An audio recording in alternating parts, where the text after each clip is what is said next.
नमस्कार दोस्तों, यूपीएससी अखाड़ा में आपका स्वागत है। दोस्तों, आज की इस वीडियो में हम एसए के पेपर को डील करने की स्ट्रेटजी देखेंगे और मैं आपको तरीका बताऊंगा इस वीडियो में कि कैसे आप एसए को इजीली लिख पाएंगे। और देखना, इस वीडियो के बाद आपका जो एसए लिखने का फियर है वो काफ़ी हद तक कम हो जाएगा। ये मैं इसलिए कह रहा हूँ क्योंकि ये मेरा एक्सपीरियंस जो भी है 5 बार मेंस लिखने का सेल्स सर्विसेज का और डिफरेंट स्टेट्स का मेंस लिखने का, उसके बाद जो काफ़ी टाइम मैंने स्पेंड किया है अपना एसए की स्ट्रेटेजी डेवलप करने के लिए, उसी का क्रक्स आज मैं आपको इस वीडियो में बताऊंगा। इसलिए ये वीडियो आपके लिए बहुत इफेक्टिव होने वाली है, इसलिए इसे पूरी वीडियो को ध्यान से ज़रूर देखिएगा। अगर बात करें इस वीडियो की, तो मैं इसमें आपको आज बताऊंगा कि एसए जो एग्ज़ाम का पैटर्न है वो क्या है। यूपीएससी के अंदर जो मेंस होता है उसके अंदर जो एसए का पेपर है उसका क्या पैटर्न है उसका एग्ज़ाम का, ठीक है। उसके बाद एसए का स्ट्रक्चर देखेंगे हम, कैसे आपको एसए लिखना चाहिए। फिर मैं आपको कुछ टूल्स बताऊंगा जिससे कि आप अपने एसए को बिल्टअप कर पाएंगे, ठीक है। उसके बाद हम कुछ गाइडलाइंस देखेंगे एसए के पेपर्स में क्या क्या हमें फॉलो करना चाहिए। उसके बाद मैं आपको कुछ कनेक्टिंग वर्ड्स बताऊंगा जो पैराग्राफ्स को आपको कनेक्ट करने में हेल्प करेंगे। और लास्ट में हम देखेंगे कुछ डोंट्स जो आपको बिल्कुल नहीं करने चाहिए एसए लिखते वक्त। तो बात करें एसए एग्जाम पैटर्न की, तो यूपीएससी सिविल सर्विस मेंस के अंदर आपको 2 एसए लिखने होते हैं 3 घंटे के अंदर, यानी कि हर एक एसए को लिखने के लिए आपके पास 1.5 घंटा होता है। और एसए एग्जाम के जो मार्क्स होते हैं वो होते हैं 250 मार्क्स। तो 250 मार्क्स के 2 एसए, यानी कि 125 मार्क्स का एक एसए होता है। अगर बात करें बाकी पेपर के मुकाबले, जैसे आपके ऑप्शन हो गए हर एक, या जनरल स्टडीज़ हो गया, हर एक जो पेपर होता है 250 मार्क्स का होता है। तो मैंने लिखा है कि it is comparatively easy to score in the essay paper, क्योंकि जितनी मेहनत आप अपने ऑप्शनल पे या जनरल स्टडीज़ के पेपर्स हैं उन पे करोगे, उसकी कम मेहनत में आप यहाँ पे ज़्यादा मार्क्स ला सकते हो उन पेपर के मुकाबले। इसलिए आपको इस पेपर को इग्नोर नहीं करना है, थोड़ी सी मेहनत करके आप ज़्यादा मार्क्स ला सकते हो एसए के अंदर। इसलिए एसए को भी हमें इक्वल इंपॉर्टेंस और टाइम देना चाहिए। हालांकि डर क्या होता है स्टूडेंट्स में कि जो एसए का पेपर है काफ़ी लंबा होता है, यानी कि 1000 से 1200 वर्ड लिखने पड़ते हैं आपको एक एसए में। तो इसलिए क्या होता है, स्टूडेंट्स इतना लंबा है जब एसए लिखते हैं या कोई भी आंसर लंबा लिखते हैं तो उसमें क्या होता है, फ्लो मिस हो जाता है या स्ट्रक्चर में नहीं लिख पाते, स्ट्रक्चर ढंग से नहीं कर पाते एसए को। तो वो क्या होता है, रैंडम राइटिंग हो जाती है, इसलिए मार्क्स कम आते हैं। अगर हम एसए को स्ट्रक्चर करना सीख जाएं और हमारा फ्लो मेंटेन हो जाए एसए के अंदर, तो हम काफ़ी अच्छे मार्क्स ला सकते हैं, क्योंकि पढ़ाई तो हम ऑलरेडी कर चुके होते हैं एसए की जनरल स्टडीज़ के थ्रू। बस हमें अपने एसए को स्ट्रक्चर करना है। इस वीडियो में मैं आपको यही बताऊंगा कैसे अपने आप एसए को स्ट्रक्चर करें और इससे आप और कॉन्फिडेंट फील करेंगे एसए राइटिंग में।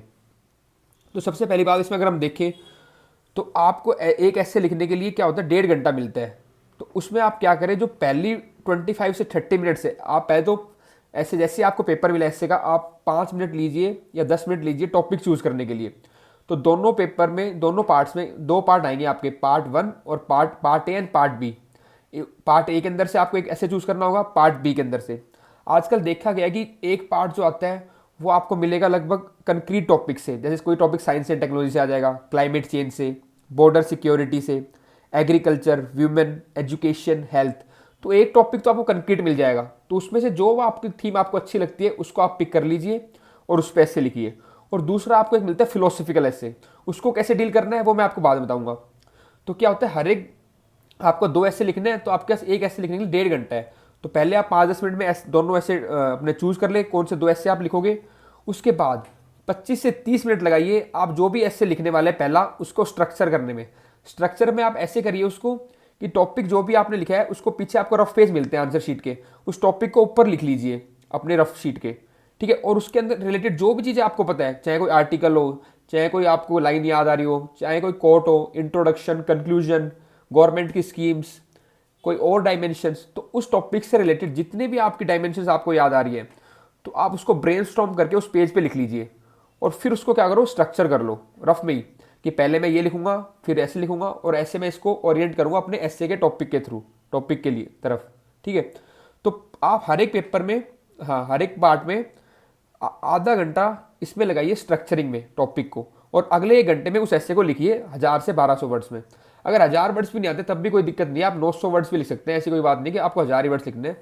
तो वेरी कर सकता है कि भाई 800-900 वर्ड्स लिख लो, या थोड़ा ज़्यादा ठीक रहता है कि 900 वर्ड्स लिख के 900 से 1100 वर्ड आप लिख सकते हो, ठीक। उसके बाद क्या करो, don't discriminate, give both essay equal time as each carry equal marks. तो देखो दोनों एसे क्या है 125 मार्क्स के, तो ये नहीं है एक एसे आप 2 घंटे में लिख रहे हो और दूसरा 1 घंटे में लिख रहे हो, ऐसे मत करो। दोनों एसे को आप 1.5 घंटा लो, इक्वल टाइम दो, क्योंकि दोनों के मार्क्स इक्वल है। तो अपने टाइम को ऐसे स्ट्रेटेजाइज करो आप कि आधा घंटा पहले ऐसे में स्ट्रक्चरिंग, फिर 1 घंटा मैं लिखूंगा, फिर अगला टॉपिक उसमें आधा घंटा स्ट्रक्चरिंग और 1 घंटा फिर लिखूंगा। तो ऐसे आपका पूरा प्लान हो जाएगा। ये देखो डोंट डिस्क्रिमिनेट हर एक चीज़ के लिए इक्वली अवेलेबल है, एप्लीकेबल है, सॉरी। कि अगर आप जनरल स्टडीज़ के पेपर लिख रहे हो तो उसमें भी ये नहीं है जो क्वेश्चन आपको ज़्यादा आता है उसमें आप ज़्यादा टाइम दो, आप हर क्वेश्चन को लगभग इक्वल टाइम दो, ताकि आपके मार्क्स सभी में आपको कुछ ना कुछ मार्क्स मिले। होता क्या है, हम जनरली जो अच्छा आता है उसमें ज़्यादा टाइम देते हैं और जो क्वेश्चन हमें कम आता है उसमें हम कम टाइम देते हैं, ठीक है। तो ऐसा नहीं होगा कि आप ज़्यादा टाइम दे दोगे तो आपको उसमें बहुत ज़्यादा मार्क्स मिल जाएंगे। ये आपको ध्यान रखना है कि टाइम ना आपको मार्क्स के हिसाब से देना है। तो इस ऐसे पेपर में क्या होता है, दोनों को इक्वल वेटेज होता है, दोनों ऐसे का जो पार्ट ए में होता है पार्ट बी में, तो आपको इक्वल टाइम में लिखना है उसको। अगली बात है, if structure is in mind reduce the fear and anxiety and bring clarity of thoughts. अगर आपके दिमाग में स्ट्रक्चर होगा कि मेरे को ऐसे को अपना ऐसे प्लान करना है, ठीक है, तो इससे क्या होगा, एक तो आपका डर कम हो जाएगा, ठीक है, आपकी एंजाइटी कम हो जाएगी एग्जाम में, और आपकी क्या होगा, क्लैरिटी आएगी थॉट में।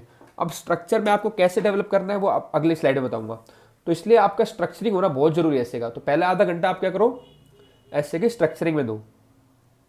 अब देखते हैं एसए की स्ट्रक्चरिंग का आपको क्या करना है। तो जो भी आपने थॉट्स लिखे थे, ठीक है, रफ पेपर में, उनको ऑर्गेनाइज करना है आपको 3 तरीकों में, इंट्रोडक्शन, बॉडी और कंक्लूजन। तो आप ये याद रखो, मेरे को अपने एसए में 3 पार्ट डेवलप करना है, इंट्रोडक्शन, बॉडी और कंक्लूजन। आंसर में भी हम ऐसे लिखते हैं, इंट्रोडक्शन, बॉडी और कंक्लूजन। और इंट्रोडक्शन के बारे में कुछ बात बताऊं मैं आपको। तो introduction grab attention of the evaluator, so it needs to be relevant and attractive. क्योंकि पहले कोई भी इवेल्युएटर है वो आपका इंट्रोडक्शन ही पढ़ेगा, तो वो उसकी अटेंशन ग्रैब करता है। तो वो आपका बिल्कुल रेलिवेंट होना चाहिए टू द टॉपिक और अट्रैक्टिव होना चाहिए। कुछ अगर आप उसमें हुक डाल पाओ, कुछ लाइन डाल पाओ जो, या कोई स्टोरी ऐड कर पाओ, तो आप जैसे कि उसका मन करे कि आपका ऐसे पढ़ा जाए। Right about the core theme of the essay. Introduction में कोशिश करो कि आप बिल्कुल जो कोर थीम है उसके बारे में लिखो। एक्चुअली क्या होता है, वुमेन एम्पावरमेंट मान लो अगर ऐसे है, ठीक है, उसकी बहुत सारी थीम्स मिलेंगी आपको, उसके थ्रेड्स होते हैं बहुत सारे, ठीक है। ऐसे एनवायरमेंट या पे भी बहुत सारे थ्रेड्स हो सकते हैं। एक ही टॉपिक के किस डायरेक्शन में आपको लिखना है, तो जो कोर थीम पूछी गई है इससे, तो इंट्रोडक्शन में खासकर उसी के ऊपर लिखो आप, रादर देन अगर पूछा कुछ और आप कुछ और ही लिख रहे हो तो इंट्रोडक्शन में तो ये चीज़ ना ही करो बिल्कुल आप, ठीक है। Right about the core theme of the essay in the introduction. उसके बाद explain meaning of the topic and mention its various dimension. Introduction में आप ये भी कर सकते हैं कि जो भी टॉपिक है उसको आप थोड़ा एक्सप्लेन कर दो, ठीक है, और साथ साथ आप उसको ये बताओ कि मैं आगे आप कौन कौन सी डायमेंशन टच करने वाला हूँ अपने एसे में, ताकि एग्जामिनर को क्या इंटरेस्ट आए और उसको पता चले कि ये चीजें आने वाली है बॉडी के अंदर। और आप अपने एसे को अपने एसे के इंट्रोडक्शन को अट्रैक्टिव बनाने के लिए कुछ रिसेंट एग्जाम्पल्स या कोई रिसेंट कॉन्टेक्स्ट हो या करंट अफेयर का कोई इवेंट हो, अगर उसको यूज करेंगे तो आपका ऐसे और अट्रैक्टिव बनेगा, खासकर इंट्रोडक्शन। तो ये भी आप यूज जरूर करें, रिसेंट एग्जाम्पल और करंट अफेयर का कुछ इवेंट अगर हो तो। अब बात करते हैं बॉडी की। तो बॉडी में देखो, आप जितने भी पैराग्राफ्स दोगे कोशिश करना उनको इक्वली लिखें, तो आपका ऐसे क्या लगेगा, एक सिंक्रोनाइज लगेगा। तो नियरली इक्वल पैराग्राफ्स होने चाहिए आपकी बॉडी में। एंड बॉडी में क्या करते हैं, you cover the different dimension of the topic. तो जितनी भी डायमेंशन आपकी टॉपिक के वो आप बॉडी में कवर करोगे। इंट्रोडक्शन में आपने बताया कि ये डायमेंशन आने वाली है, उनको कवर किस में करोगे आप, बॉडी के अंदर। तो ऐसे क्या होगा, आपके दिमाग में क्लियरिटी है कि हमें इंट्रोडक्शन को ये लिखना है, बॉडी में ये लिखना है और कंक्लूजन में ये लिखना है। आने वाली स्लाइड में आपको ये बताऊंगा कितना लिखना है आपको, ठीक है। कंक्लूजन में आप क्या करो, समराइज करो अपने ऐसे को। कोई गवर्नमेंट की स्कीम है अगर वो डाल सकते हो, ठीक है। वे फॉरवर्ड लिखो उसके अंदर, उसमें आप रे ऑफ होप दो। कुछ इनिशिएटिव अगर किसी ने लिया है गवर्नमेंट ने या किसी ग्रुप ने, उसके रिगार्डिंग वो लिखो। और पॉजिटिव क्लोजिंग होनी चाहिए, ऐसे भले ही कुछ भी हो, ठीक है, आपकी क्लोजिंग हमेशा पॉजिटिव होनी चाहिए, क्योंकि सिविल सर्वेंट से यही एक्सपेक्ट किया जाता है कि they are the trouble shooter, ठीक है, सोल्यूशन मेकर, सोल्यूशन लेके आएंगे वो। तो पॉजिटिव होनी चाहिए आपकी closing. Don't introduce new thing in conclusion. अब ये बात ध्यान रखना, कोई ऐसी बात जो आपने स्टार्टिंग में कभी बात ही नहीं की पूरे ऐसे में, अपने इंट्रोडक्शन में, बॉडी में, अब उसको एकदम से इंट्रोड्यूस मत कर देना कंक्लूजन में, नहीं तो क्या होता है, कंफ्यूजन ऐड करता है। तो ये सब चीजें आपको याद रखनी है आपके इंट्रोडक्शन में, बॉडी में और कंक्लूजन में। अब अगली स्लाइड में हम देखते हैं कि कितना लिखना है आपको। तो देखो मैंने आपके लिए बिल्कुल सिंप्लीफाइड कर दिया। आप अगर आप इसको फॉलो करोगे आपका ऐसे टाइम पे भी हो जाएगा और स्ट्रक्चर्ड भी रहेगा। तो इंट्रोडक्शन में अगर बात करें तो आप 150 से 200 वर्ड्स लिखो, ठीक है, लगभग। तो इसमें आप 2 या 3 पैराग्राफ लिख सकते हो। इसको मैंने यूज किया I1, I2 और I3, ठीक है। 2 या 3 पैराग्राफ लिखो। हर पैराग्राफ अगर आपका मतलब 50-60 वर्ड का भी होता है तो 150 से 200 वर्ड्स का आपका हो जाएगा। फिर उसके बाद आप बॉडी के अंदर, तो बॉडी को आप 700 से 800 वर्ड्स में लिखो, ठीक है। इसमें आपके 9-10 पैराग्राफ होते हैं, 9 to 10 paragraphs, B1 B2 B3 ऐसे बी, मतलब बॉडी का पैराग्राफ 1, बॉडी का पैराग्राफ, ऐसे बोला मैंने आपको। और क्या हो सकता है, ये जो B1 है इसमें आप हर B2 हर एक में नई डायमेंशन आप डाल सकते हो कि भाई एक एनवायरनमेंट की डायमेंशन ले ली या एक कुछ और ले लिया, तो हर एक पैराग्राफ में आप नई डायमेंशन डाल सकते हो। तो ठीक है, इंट्रोडक्शन में 2 या 3 पैराग्राफ, बॉडी में 9 to 10 पैराग्राफ्स, हर पैराग्राफ लगभग 70 to 75 वर्ड्स का हो जाएगा आपका, तो 700 से 800 वर्ड्स हो जाएंगे आपके। ठीक है, फिर कंक्लूजन आप 2 या 3 पैराग्राफ में कंक्लूजन कर सकते हो। ठीक है, क्या लिखना था कंक्लूजन में या इंट्रोडक्शन बॉडी में, वो मैं आपको पिछले स्लाइड में बता चुका हूँ। कितना लिखना है वो आपको ऐसे बता रहा हूँ। तो आपका काम बिल्कुल सिंपल हो गया, बस आप इस वीडियो को अच्छे से देखें और समझें मैं क्या बता रहा हूँ। ठीक है, फिर कंक्लूजन में C1 C2 या C3 3 पैराग्राफ लिखा, आपका बॉडी ये ऐसे क्या हो गया, कंक्लूड हो गया। अब देखते हैं आप, अब तो हो गया स्ट्रक्चरिंग। अब अपने एसे को कैसे बिल्ड कर सकते हैं, कैसे आपका है ना फूड फॉर थॉट। तो कोई भी एसे है अगर आप उसको इस लाइन पे बिल्ड कर सकते हो कि आपने कोई एसे है उसका अगर इंपैक्ट दिखाना है, जैसे वाटर स्कैरसिटी हो गया, कुछ भी हो गया, तो पहले आप उसको इंडिविजुअल लेवल पे दिखाओ। ठीक है, फिर उसको ग्रुप लेवल पे दिखाओ, फिर कंट्री लेवल पे, ठीक है, फिर इंटरनेशनल लेवल पे। तो ऐसे क्या हो सकता है, आपका ऐसे बिल्ड हो सकता है। ठीक है, या फिर आप किसी ऐसे टॉपिक को स्पेशल लाइन पे ले जा सकते हो। स्पेस मतलब जगह, कि भाई यहाँ पे इंडिया में क्या फर्क पड़ रहा है, ठीक है, ऑस्ट्रेलिया में क्या पड़ रहा है, या एक छोटे रीजन में क्या पड़ रहा है, तो स्पेस लेवल पे। ठीक है, सिटीज में दिखा सकते हो, डिफरेंट सिटीज में क्या पड़ रहा है, ये हो गया स्पेस लेवल। ये डिफरेंट डायमेंशंस है। ठीक है, टेम्पोरल लाइन दिखा सकते हो आप कि भाई ब्रिटिश टाइम पे क्या था, या एंशियंट टाइम उससे पहले क्या था, फिर मेडिवल में क्या आया, फिर ब्रिटिश में, फिर मॉडर्न में, फिर आने वाले टाइम में क्या हो सकता है, टेम्पोरल लाइन होगी। तो ये डिफरेंट चीजें हैं जो आप डिफरेंट एसेज में यूज कर सकते हो। अगर ये चीज आपके माइंड में होगी ना, तो कोई भी एसे को आप इन्हीं लाइन पे बिल्ड कर सकते हो। या फिर आप सेक्टोरल लाइन यूज कर सकते हो, इसमें आपका सिलेबस यूज होगा। सिलेबस की वीडियोस में ऑलरेडी आपको बता चुका हूँ कैसे आपको सिलेबस को याद करना है। अगर आपको सिलेबस याद होगा, जो मैंने आपको याद करवाया अपनी वीडियोस के थ्रू, उन वीडियोस को आप जरूर देखें, तो वो चीज़ आपको ऐसे में बड़ी हेल्प करेगी। ठीक है, तो इसमें ये आपको क्या करोगे, आप डिफरेंट सेक्टर्स जैसे environment, disaster, security, economy, agriculture, वो आप यूज कर सकते हो अपने एस्से के अंदर, अगर आपको सिलेबस याद है तो। ठीक है, पर ये बात रखना दोनों एस्से को सेक्टोरल लाइन में मत लिखना कि ऐसे दोनों एस्से में, क्योंकि आपको 2 एस्से लिखने हैं, तो कोशिश करना एक में आप सिलेबस का यूज करो और दूसरे को अलग तरीके से लिखो। ये कोशिश करना, ये मैं आपको आगे ही बताऊंगा कि दोनों ऐसे आप डिफरेंट स्टाइल्स में लिखो। ठीक है ना, ताकि क्या हो, रिपीटेशन ना हो और मोनोटोनी ना हो एग्जामिनर के लिए। तो इसलिए मैंने लिखा है सेक्टर लाइन का यूज कर सकते हो आप और अपना सिलेबस का यूज करो उसके लिए, पर don't do it in the both essays. ठीक है, अब और देखिए, और आप क्या यूज कर सकते हो, अब आप कॉन्स्टिट्यूशनल प्रोविजन यूज कर सकते हो, जैसे आर्टिकल 14 हेल्थ के लिए, 47 सॉरी, आर्टिकल 47 हेल्थ के लिए, 48A एनवायरमेंट एंड फॉरेस्ट के लिए। तो आप अपने कॉन्स्टिट्यूशन, पॉलिटी की नॉलेज भी यूज कर सकते हो अपने एस्से में। ठीक है, use recent context and examples related to essay to make your essay look updated. कुछ भी, जैसे मान लो हेल्थ का एस्से आया, कोई गवर्नमेंट की स्कीम है या कोई नया प्रोजेक्ट है, आयुष्मान भारत है ऐसे हेल्थ से रिलेटेड, तो ऐसी कुछ चीजें जो अगर रिसेंट कॉन्टेक्स्ट में आई है, एस्से से रिलेटेड है, अगर आप वो डालोगे तो आपका एस्से क्या लगेगा, अपडेटेड लगेगा। तो ये भी आपके ज्यादा मार्क्स ला सकता है। और एक चीज और आपको बताता हूँ, learn 15 to 20 lines and 5 quotes on some topic. ठीक है, it will make your essay look concrete and save your save your time in the exam. सब नहीं है, सेव है, save your time in examination hall. तो अगर आपको, जैसे मान लो आपने एजुकेशन पे इंट्रोडक्शन तैयार कर रखा है, अपना कंक्लूजन तैयार कर रखा है, कुछ कोट्स याद कर रखी है, तो अगर ऐसे 15-20 लाइन आपको education, women health, environment, science and technology की 15-20 थीम के ऊपर, ठीक है, या कुछ 10 थीम्स के ऊपर आपको अगर 15-20 लाइनें याद है, तो कहीं ना आप उनको माउल्ड करके या बिल्कुल एज इट इज भी आप एग्जामिनर में, एग्जाम के अंदर, एस्से के अंदर यूज कर सकते हो। इससे आपका क्या होएगा, एस्से लगेगा भी कंक्रीट है आपका। ठीक है, और आपका टाइम बचेगा। तो मैं आपको ये सजेस्ट करूंगा कि आप हर टॉपिक पे इंट्रोडक्शन और कंक्लूजन उसका जरूर याद कर लो। कम से कम 10 टॉपिक तो आप देख ही लो, उनका इंट्रोडक्शन और कंक्लूजन प्रिपेयर करो और कुछ कोड्स याद कर लो।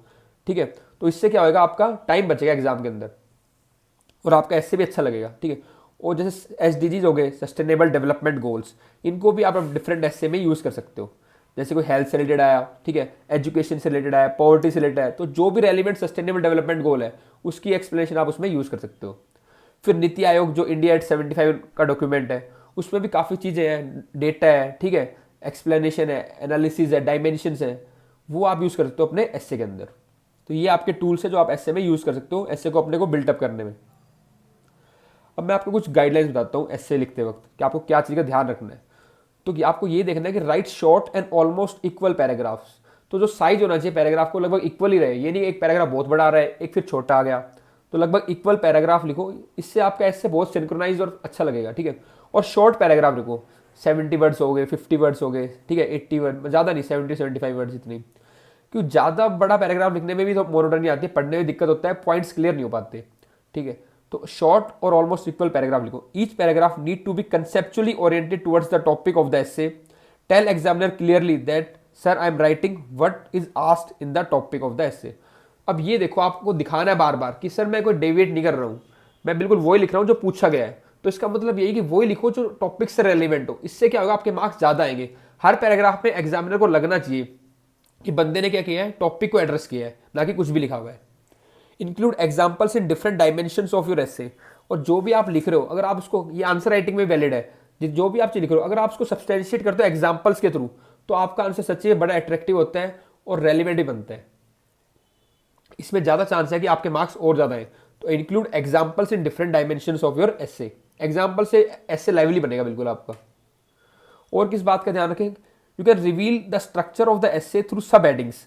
ठीक है, ये किनके लिए, for those who lack flow in the एसे।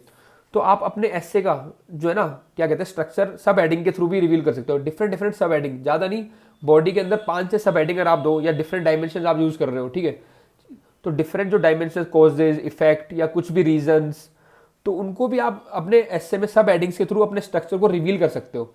अधिकतर क्या होता है, जिनकी अगर राइटिंग अच्छी है तो उनका तो फ्लो इतना अच्छा बना होता है कि वो पैराग्राफ में ट्रांजिशन ऐसे शो करेंगे कि उनके सब कुछ रिवील हो जाता है एसे के अंदर, हाँ भाई ये इसका ये पार्ट स्टार्ट हो गया। लेकिन जिनकी थोड़ी क्या होते हैं, फ्लो में लैग करते हैं, वो लोग ऊपर सब एडिंग दे देते ताकि एग्जामिनर को क्लियर हो जाए कि हाँ भाई अब ये पार्ट स्टार्ट होने वाला है।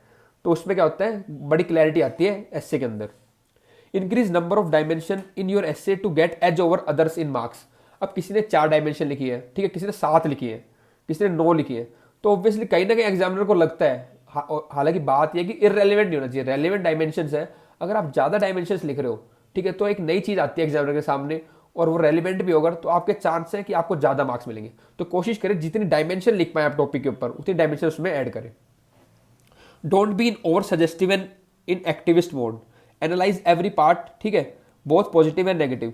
तो ये नहीं है कि कोई ऐसे अगर टॉपिक ऐसे क्रिटिकल सा आ गया तो उसमें आप नेगेटिव होते जा रहे हो या आप बहुत सजेस्ट कर रहे हो ऐसा होना चाहिए, ऐसा होना, एक्टिविस्ट बन गए हो। ये नहीं करना है आपको। ऐसे के अंदर आपको दोनों पार्ट देखने हैं, उसके पॉजिटिव भी क्या है और नेगेटिव भी क्या है। तो ओवर सजेस्टिव मोड में मत जाओ या ज़्यादा क्रिटिसाइज मत करो किसी टॉपिक को, ठीक है। तो आपको क्या करना है, दोनों पार्ट देखने हैं, उसके पॉजिटिव भी नेगेटिव। टोन क्या होनी चाहिए, मॉडरेट होनी चाहिए सिविल सर्वेंट्स के लिए। और देखिए, अगर मैंने आपको बताया था फिलोसफिकल कोट अगर ऐसे आता है, मैंने आपको बताया था कि एक ऐसे आपका लगभग आएगा कंक्रीट टॉपिक पे, जैसे कि हेल्थ हो गया, एजुकेशन, विमेन, ठीक है, और एक आपका फिलोसफिकल आएगा। तो जो फिलोसफिकल टॉपिक पे अगर ऐसे आ रहा है, उसको डील करने का तरीका क्या है, क्योंकि क्या है, first define and explain the quote. तो जो भी आपकी कोट दे रखी है या फिलोसफिकल ऐसे, उसको आप डिफाइन कर दो, उसको एक्सप्लेन करो, ठीक है। एक दो रेलिवेंट और उससे कोट है तो वो डाल दो, उसको एक्सप्लेन कर दो, आसपास की बातें, ठीक है उसकी। तो पहले उसको एक्सप्लेन करो, देन उसमें आप एक तरीका ये अपना सकते हैं कि then you can use the quote in different sectors. तो उस कोट की वैलिडिटी आप डिफरेंट सेक्टर्स में दिखा सकते हो, क्योंकि फिलोसफिकल ऐसे में कई बार क्या होता है, हमें कंक्रीट मटेरियल मिलता। तो अगर बिल्कुल आप फंस गए हो तो आप उसको ऐसे यूज कर सकते हो कि आप डिफरेंट सेक्टर्स में दिखाओ उसकी रेलिवेंस, या उस कोट से रिलेटेड कोई बात हो तो, जैसे economy, environment, security, international relation. एक 2018 में क्वेश्चन आया था एग्जाम्पल के तौर पर अगर हम देखें तो, a people that values its privileges above its principles loses both, ठीक है। तो इस ये जो टॉपिक है इसको आप डिफरेंट सेक्टर में यूज करो, कि हिस्ट्री में कोई ऐसा एग्जाम्पल हो जिसने ऐसा किया हो कि जिसने अपने प्रिविलेज को ज़्यादा वैल्यू दी हो अपने प्रिंसिपल से, और उसके कारण उसको दोनों चीज़ लूज करनी पड़ी हो, ठीक है। A people that values its privileges above its principles loses both. तो ऐसे आपको हिस्ट्री में दिखा दो, ठीक है, कोई कॉर्पोरेट गवर्नेंस में, ठीक है, बिजनेस के अंदर दिखा दो, ऐसे डिफरेंट डायमेंशन डिफरेंट सेक्टर्स के अंदर, ठीक है, ब्यूरोक्रेसी में दिखा दो, पॉलिटिक्स में दिखा दो, पर्सनल लाइफ में आप बता सकते हो कि ऐसा कभी हो आपके साथ। तो ऐसे भी आप कर सकते हो कि जो कोट है ना आपकी, उसको डिफरेंट सेक्टर्स में ले जाओ और एग्जाम्पल्स के थ्रू अपने ऐसे को बिल्ड कर सकते हो, ठीक।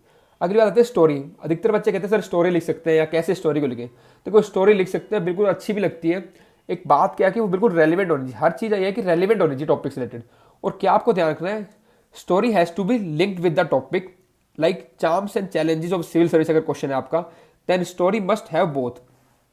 अगर टॉपिक ये आपका charms and challenges of civil services, ये ऐसे का टॉपिक है, तो आप स्टोरी में ये नहीं लिखो कि केवल वो चार्म्स दिखा रहा है। आप स्टोरी आपकी ऐसी हो जिसमें वो डेपिक्ट करे कि चार्म्स भी क्या है सिविल सर्विस के और चैलेंजेस भी क्या है। तो कंप्लीट टॉपिक को जो अगर एड्रेस करे ना स्टोरी, तो आपकी स्टोरी ऐसी होनी चाहिए।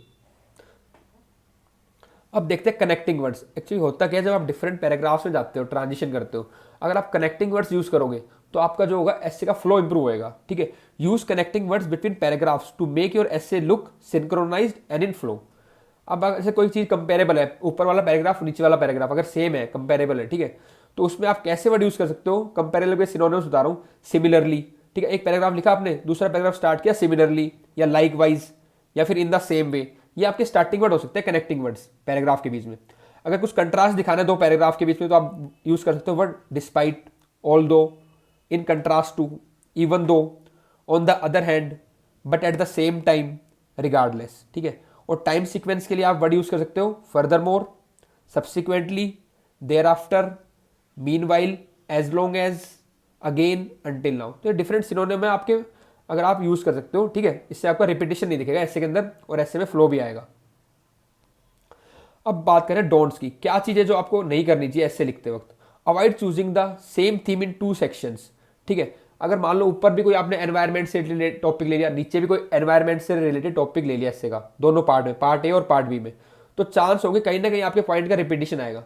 तो अवॉइड करो कि सेम थीम, जैसे व्यूमेन, एजुकेशन, ये थीम्स होती है। ठीक है, तो सेम थीम, गवर्नेंस, ऐसे सेम थीम का टॉपिक ना लो आप, एक डिफरेंट टॉपिक्स लो। ठीक है, दोनों टॉपिक डिफरेंट थीम चूज करो दोनों पार्ट्स में ऐसे के, यानी कि दोनों ऐसे आपके डिफरेंट थीम्स पे होने चाहिए। Don't pick disputed topic on which views are not clear. ठीक है, कई ऐसी चीज़ होती है जो थोड़ा डिस्प्यूटेड है, अगर कोई बिल्कुल श्योर है या उसको हैंडल कर पाता है तो वो ठीक है, पर मैं इन जनरल बता रहा हूँ ऐसे टॉपिक हमें क्या करना चाहिए, अवॉइड करने चाहिए। Don't pick topics whose interpretation is not clear. आप पढ़ रहे हो ऐसे का टॉपिक, ठीक है, पर आप उसको ढंग से नहीं पढ़ क्लियर कर पा रहे, इंटरप्रेट ही नहीं कर पा रहे, बस आपने अंदाजे से लिख दिया उसको। तो ऐसा भी कोई टॉपिक ना लो जिसका आप इंटरप्रिटेशन क्लियर ना कर पा रहे हो एग्जाम के अंदर। ठीक है, तो कोई भी ऐसे का टॉपिक जिसका इंटरप्रिटेशन क्लियर ना हो आपके दिमाग में, उसको छोड़ दो, उसको मत करो आप। क्या पता आपने गलत इंटरप्रेट कर दिया तो आपके बहुत ही कम मार्क्स आएंगे। ठीक है, तो ऐसा टॉपिक कोई चूज मत करो जिसका इंटरप्रिटेशन क्लियर ना हो। और फिर भी अगर कोई दिक्कत आ रही है इंटरप्रेट करने में किसी, ठीक है, तो आप हिंदी, जो हिंदी में लिखा होता है ऐसे, उसको भी पढ़ सकते हो आप। ठीक है दोस्तों, इस वीडियो में इतना ही। अगर आपको वीडियो अच्छी लगी तो इसे लाइक जरूर करें, अपने बाकी दोस्तों के साथ शेयर करें और चैनल को सब्सक्राइब भी करें ताकि आप और वीडियोस देख पाएं। ठीक है दोस्तों, धन्यवाद।